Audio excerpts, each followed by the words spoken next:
শুভ সকাল বন্ধুরা, শুভ বৃহস্পতিবার। এই দেখো, বৃহস্পতিবারের পুজো আমার আজকে হয়ে গেছে। আজকে দেখলাম পুজোটা করে নিয়ে ভিডিওটাতে তারা মাকে আজকে একটা মালা করে দিয়েছি।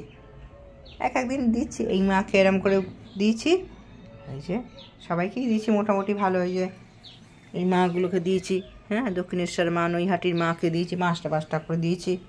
ঠাকুরের কৃপায় দিতে পেরেছি, সবই ঠাকুরের দান। তারা গুরুদেবকে একটু দেখাই। তারা বন্ধুরা এই দেখো, শ্বশুর শাশুড়ি এখানে ফুল দিয়েছি। আচ্ছা, তারপরে হচ্ছে গিয়ে এই যে গুরুদেব ওখানে জল দিয়ে রেখে দিয়েছি, জল পিপাসা পেলে খাবে বলে। এটা গুরুদেবের এখানে দিয়েছি, সব দেওয়া হয়ে গেছে ফুল মোটামুটি।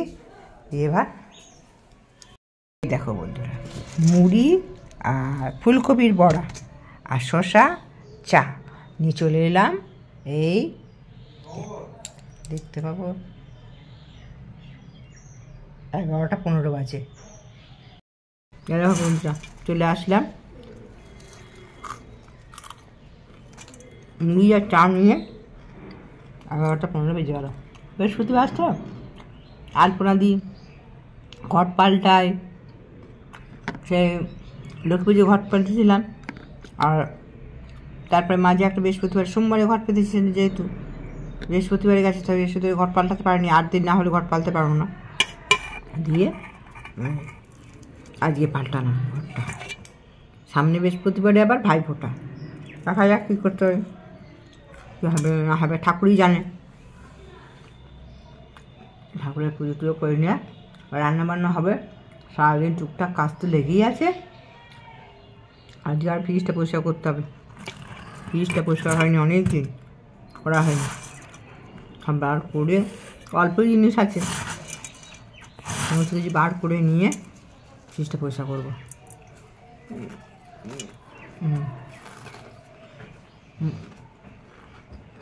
মুড়িটা খেয়ে নিই। শুভ সন্ধ্যা, চলে আসলাম আজকের ইষ্টপ্রথায়। পরম প্রেমময় শ্রী শ্রী ঠাকুরের রাতুল রাঙা চরণে জানাই আমার কোটি কোটি প্রণাম। পরম আরাধ্যা জগৎ জননী চরণে জানাই আমার কোটি কোটি প্রণাম। পরম পূজপাদ বরদার চরণে জানাই আমার কোটি কোটি প্রণাম। পরম পূজপাদ আচার্য দেবের চরণে জানাই আমার কোটি কোটি প্রণাম। ঠাকুর পরিবারে প্রত্যেকের চরণে জানাই আমার কোটি কোটি প্রণাম।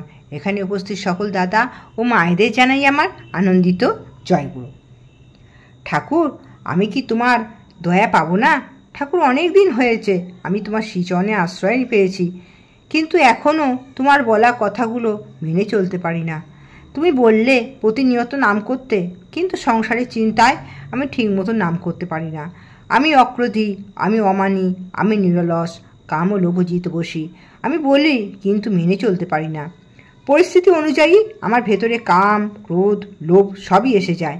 আমি তোমায় খুব ভালোবাসি, চাই তোমার বলা সকল কথা মেনে চলতে, তোমার মনের মতন মানুষ হয়ে উঠতে, কিন্তু পারি না, পারছি না।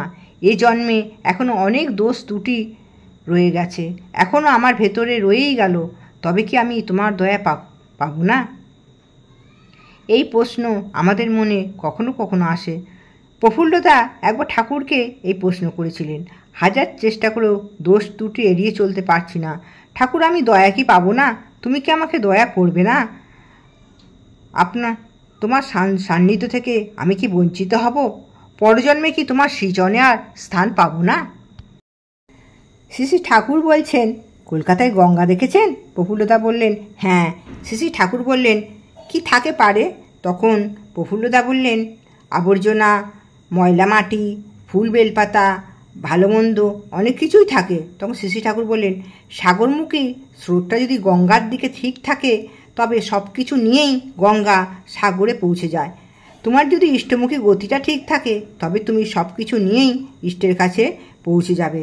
ভাবনার কিছু নেই, ভালো মন্দ নিয়েই তার দিকে এগিয়ে চলো।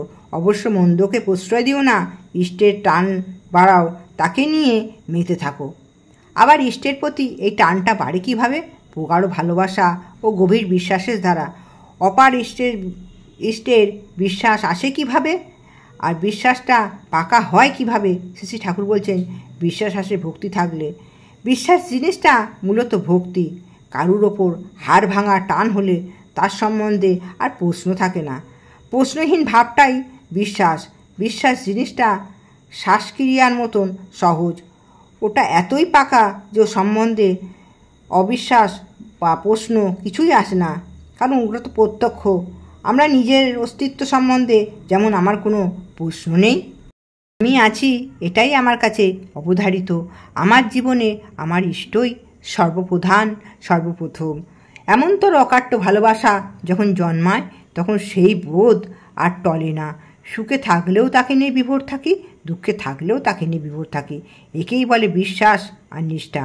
কিন্তু বিপদ আসলে যখন ভক্তিটা নড়বড়ে হয়ে যায়, দোষারোপ, অভিযোগ, অনুযোগ বৃদ্ধি আসে, তখন বুঝতে হবে ভক্তি বিশ্বাসের বাড়ায় আমরা ঢুকিনি।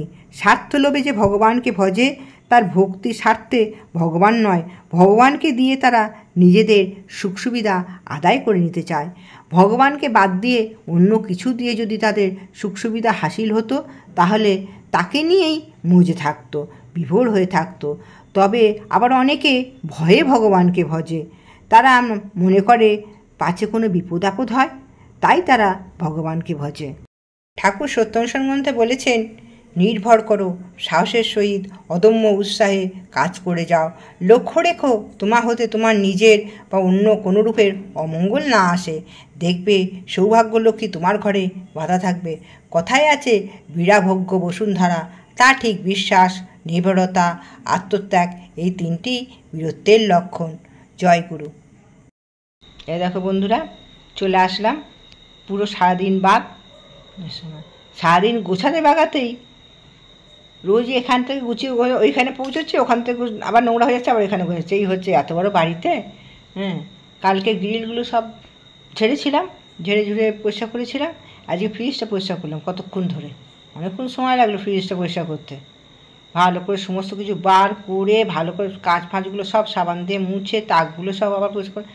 পুজোর আগে বোধহয় করেছিলাম, আবার দেখছি এরকম নোংরা হয়েছে।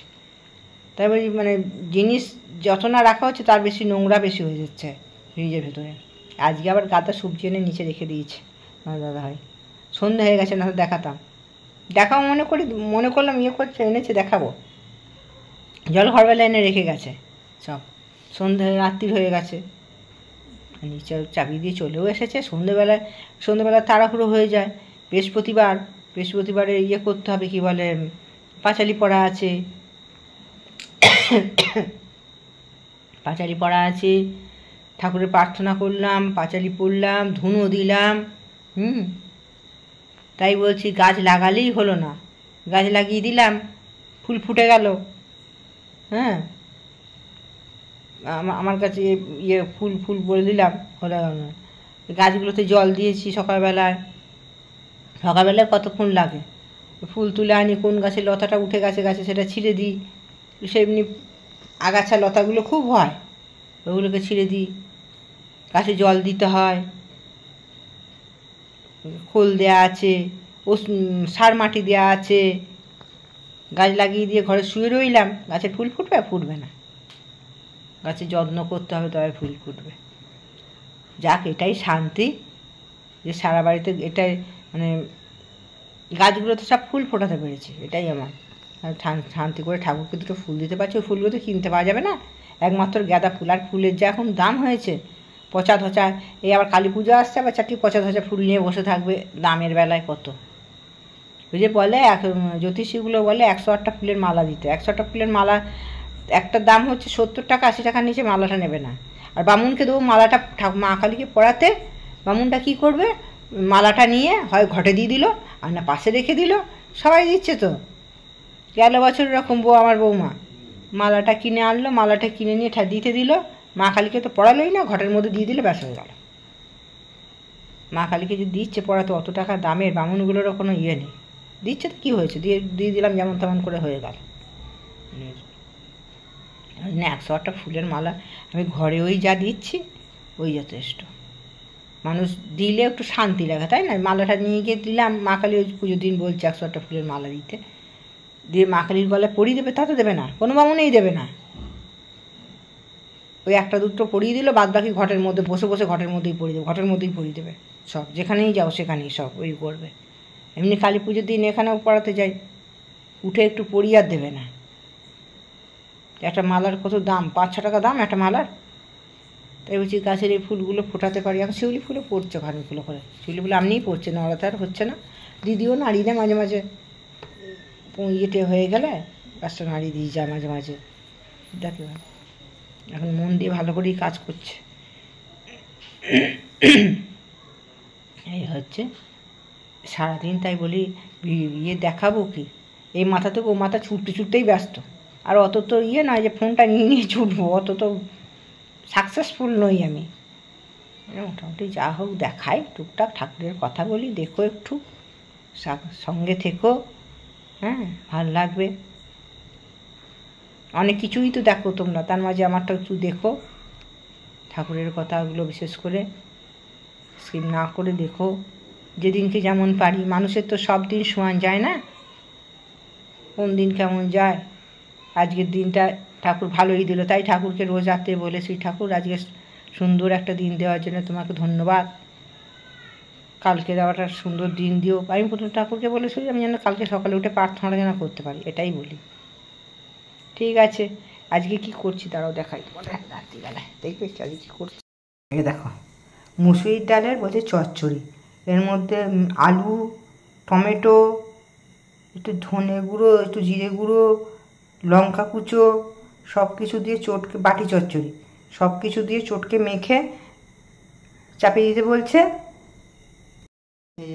ওই ডালটার মধ্যে একটুখানি আলু কুচিয়ে দিতে হবে লম্বা লম্বা করে, একটু লঙ্কা কুচিয়ে দিতে হবে, একটু টমেটো কুচিয়ে দিতে হবে, সব কিছু দিয়ে একটু জিরে গুঁড়ো দিতে হবে, সব কিছু দিয়ে চটকে মেখে অল্প একটু জল দিয়ে শুকনো শুকনো মতো করে সেদ্ধ করতে হবে। নামানোর আগে শুকনো লঙ্কা দিয়ে, সর্ষের তেল দিয়ে, একটু কালো জিরে ফোড়ন দিয়ে ওটাকে দিয়ে মাখামাখি করে, হ্যাঁ ওটা যে করবো দেখি কেমন লাগে। দেখি অনেকেই করে, দেখি ওরকম খুব সুন্দর লাগে, খুব সুন্দর, ভালোই লাগে। রাত্রিরে খাওয়া তো এক মুঠো করে ভাত ওই দিয়েই হয়ে যাবে। ঠিক আছে, এই দেখো বন্ধুরা চলে আসলাম, খাওয়া দাওয়া সব কমপ্লিট হয়ে গেছে। এটা করেছিলাম অতটা ভালো হয়নি, ওই মোটামুটি হয়েছে। আদাটা দিলাম বলে আরও বাজে হলো, আদা কুচিয়ে দিতে বললো, আদাটা দিলাম বলে বাজে হলো। আদাটা, জিরে গুঁড়োটা এগুলো না দিলেই মনে হয় ভালো হতো, মুসুরির ডালে তো না দিলে ভালো হতো। যাই হোক খাওয়া হয়ে গেছে সব। আচ্ছা, আজকে একটা খুব ভালো জিনিস হয়েছে, সেটা কালকের সকালে ভিডিওতে বলবো, তোমরা পরশুদিন পাবে। তাহলে আজকের ভিডিওটা এই পর্যন্তই রাখলাম। ঠাকুরের কৃপায় সবাই ভালো থাকবে, সুস্থ থাকবে। গুড নাইট, জয় গুরু, টাটা।